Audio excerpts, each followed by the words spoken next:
In today's video, I'm going to teach you how to create forms in Notion. By the end, you'll know the two simplest ways to spin up a form so you can collect information cleanly and keep everything organized inside Notion. First, let's set the stage. In Notion, a form isn't a separate tool, it's a view connected to a database. That means every response you receive lands neatly as a new row in a database, where you can sort, filter, and review your entries.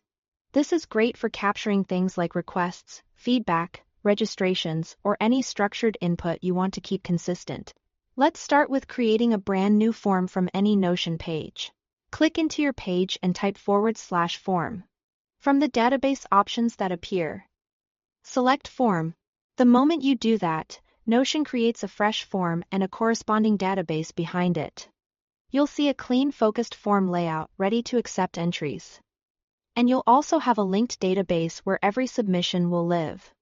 Think of it as your intake on the front end and your organized table on the back end. This path is ideal when you want to start from scratch and keep form responses completely separate from your existing content. Now, if you already have a database in place, maybe you are tracking projects, leads, or requests, you can add a form to that database with just a couple of clicks. Open the database, look to the top where your views are listed, and click the plus button next to your current views.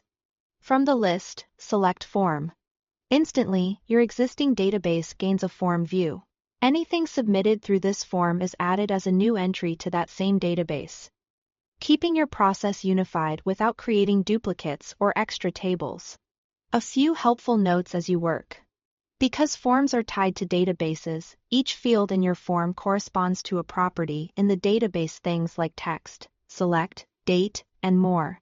Submissions become rows, and each answer fills the matching property automatically. This structure keeps your data consistent and easier to analyze later. If you are deciding between starting with the / command or adding a form to an existing database, think about where you want your information to live. If it's a brand new workflow, the first method is perfect. If you already have a home for the data, adding a form view to that database will keep everything in one place. That's all you need to create forms in Notion quickly and confidently. Thanks for watching.